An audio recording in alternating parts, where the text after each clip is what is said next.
Am I still enjoying my life in Malta or I am leaving the island? Drama. Let's talk about it. Welcome back to my YouTube channel, guys. It's Alex here. Another week, another dramatic title thumbnail of this video. However, we really need to talk about something extremely serious. 7 days ago, I posted a video which is called "Is Malta still a dream destination for people to move to?" The video stands on over 10,000 views and I shared it on Facebook, on Instagram, on LinkedIn, and it got quite a lot of engagement, and I think that there are over 1,000 comments that I read on all the platforms combined together, and I'm pretty happy to see that 99% of the comments are people agreeing with what I say, if not 100%. It's so rewarding for me to see that we are all on the same page. My words were not taken out of context because in the video I said please watch it until the very end. However, some people might have got like the wrong impression, and I'm here to discuss about it. There was one comment in particular on YouTube and several on Instagram and in my email inbox as well, which goes like this: "You personally even seem to be deeply disappointed about what Malta has become now. Would you yourself consider leaving the country one day?" Aside of getting this comment, on Instagram, if you're following me there, you will see that a few weeks ago I was in Cyprus, and since I came back, I shared my opinion about Cyprus, and in several moments I said that Cyprus is better in Malta to a certain extent, when it comes to food and when it comes to nature as well. In one of my posts I said that I'm gonna sell my apartment in Malta and I will buy my dream villa in Cyprus and I'm moving there. Ever since I posted this video, I received a lot of comments, and even journalists reached out to me for me to give a statement about the video that I made because it was quite shocking for some people. I mean, it's so funny to see when you're talking about the realistic side, people think that this is shocking. My intention was to grab your attention once you see this topic and this title of the video, because I really want you to watch it until the very end, because in this video you're actually going to get information on how you can turn your negative lifestyle in Malta into more positive. With this being said, this video is going to be quite helpful for people who would like to move to Malta, people that they just moved on the island, and also people who are here but they're kind of in a negative situation and they're complaining about Malta non-stop. So these are my points of view, how you can make your life more easier and more enjoyable in Malta. Maybe I should have named this video like that, but I think that having that "Am I still enjoying my life in Malta" title of a video is going to be more appealing for you. But before we discuss it, let's address the elephant in the room. No, it's not me. Am I leaving Malta? No, I'm staying in Malta. Am I still enjoying my life in Malta? 100%. Guys, each year how it passed, I just confirm that back in 2015 I did the right choice to move to Malta. But even my life was not as easy back in the days as it is right now. I've been through a lot, and I also myself jumped on the bandwagon of people just complaining about Malta. Cleanliness, traffic, overpopulation, construction, concrete jungle, all that crap that we're seeing online.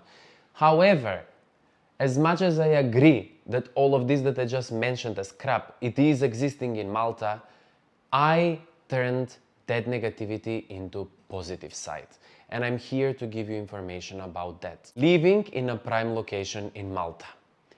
If you would like to stay in the prime location in Malta, starting from Valletta all the way up to Pembroke, as you can see here on the map, even the map itself is showing you a grey side. This is a concrete jungle. This is the main point of Malta where all the happenings are. Here you have a lot of tourists, you have a lot of residents, both local and foreign as well. You have Airbnbs, you have the English language schools. This is a very prominent area in Malta. A lot of movement. And once upon a time, I used to live there as well. When I used to live in this area, I go out and I see garbage on the roads. Go out and I see that the garbage bags have been ripped off by the stray cats. The wind is here, taking the garbage all around. I personally have seen people throwing the garbage on the street, being careless. In my previous video I mentioned that we are all accountable about this. We make this island dirty, but specifically in these areas. When I used to live in these locations, guys, I used to say, oh my god, aside of Malta being so dirty, you can't even really sleep at night, because always at 3 o'clock in the morning you will find these drunk people passing by, screaming and shouting on the roads, playing loud music, throwing bottles on the floor, waking up in the morning with the sound of the trucks, with the sound of the construction workers, of drilling noises, etc. When I used to live in this area, this is what I've been going through, and of course I was complaining about it. However, on a walking distance I was at the beach, at the restaurant, at the shopping mall, at work, out to the bar to meet my friends. I had everything on a 1 minute walking distance from my house. And I was very happy with that, because it gave me the comfort of saving time. I used to live there for 4 years, paying rent and being into this type of environment, up until the point when I realized that it's better for me to buy an apartment. Thankfully I had the sources for it, and in 2020 I bought an apartment. However, I didn't buy it in that area. Not because of the money, because of my peace, serenity. Malta has several areas that are not touched by the construction workers. Yet. I decided to move to Zuri. And I did this move after doing a deep research of where I want to live and where I will have more peace, enjoyment and serenity. In 2022, finally when my apartment was ready, I moved, and guys, I feel like I came to Malta all over again. People also complain that there is no any areas where you can go for a walk, for jogging, for hiking in Malta. People say that you can't even use bike or anything like that. As much as I agree to a certain extent of these comments, I think that some people are not seeing beyond the central location. Certain areas that now I'm going to mention, I'm pretty sure that some of you guys have never heard of, nor any expats that are living in Malta have been there. You have places like Bahria, places like Bidnia, places like Shemshia, Arlapsi. These 4 places that I told you, you can do things where you will really enjoy more peaceful areas and nature as well. Starting off, let's go with Shemshia. A hike from Shemshia to Golden Bay. The landscapes and everything that you're gonna see there, you'll say, oh my God, is this Malta? Arlapsi, climbing in Arlapsi, just enjoying the nature in Arlapsi, going for a hike around the rocky cliffs here. It's a completely different environment, guys. You have to try it yourself to understand what I'm talking about. Then I mentioned Bahria and Bidnia. Guys, in these areas you can do so many beautiful hikes and at the same time go to the main squares and have lunch there among the locals. A completely different vibe from what you're seeing in Sliema and in St. Julian's. I'm not gonna go much into details because I really want to do a video dedicated only into exploring the nature in Malta. That's going to be an amazing video, I'm pretty sure, so give me some time and I'm coming up with that. But I would like to go with the next point of this video, traffic in Malta. Yes, we do complain about the traffic in Malta and the parking as well, and I do agree to a certain extent. I am coming from Macedonia, for those of you that you don't know, and I used to live in Dubai as well. Skopje, my capital city where I'm coming from, it's the size of Malta. Dubai, it's huge. In both of these places where I used to live, I used to be in traffic or on the roads from 20 minutes up to an hour, depending on where I'm going. In Malta, I have never been stuck in traffic for more than 45 minutes. You know, guys, I'm talking about this, but we all look at the same things but see them differently.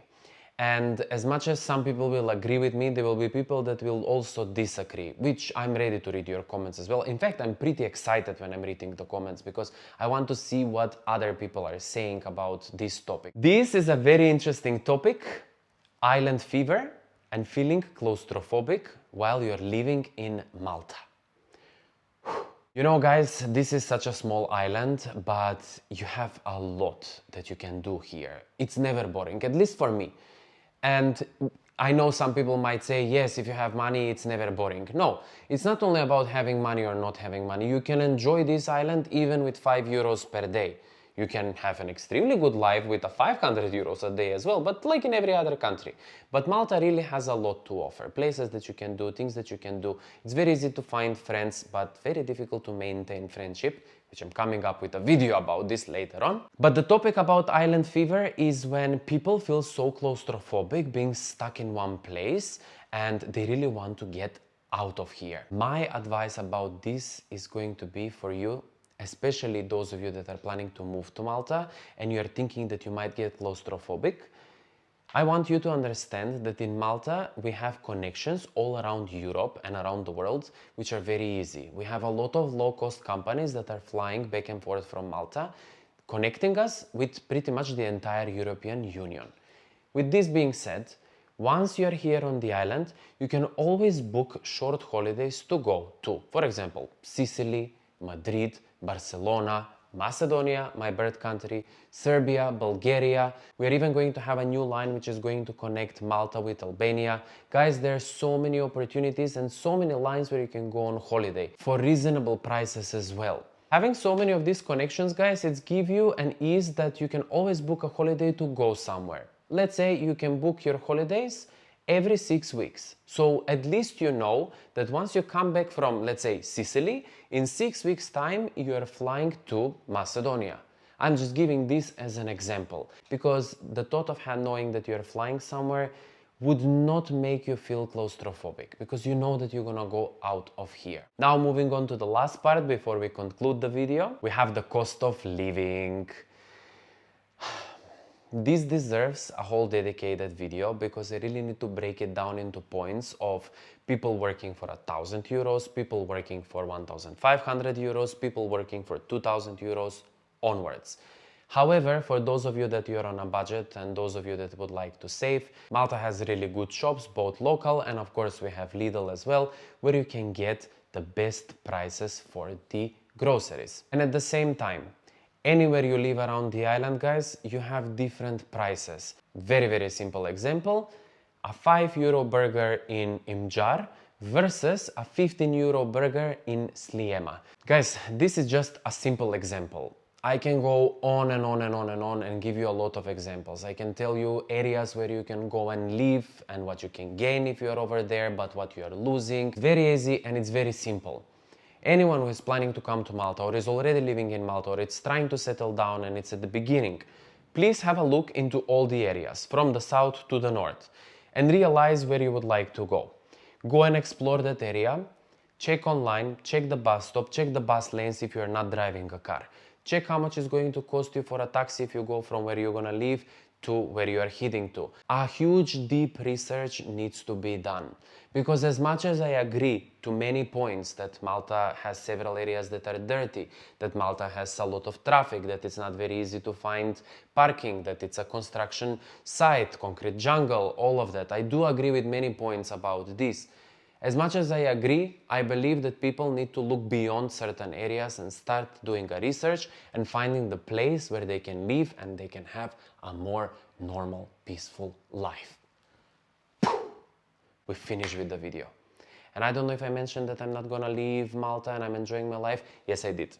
Anyway, guys, if you enjoyed this video, please make sure to like it down below. I want to really see your feedback in the comment section of this video. If you would like to get more information about Malta, make sure to subscribe my YouTube channel. We are surpassing 100,000 subscribers. This is unbelievable. And until I see you in my next one. Bye.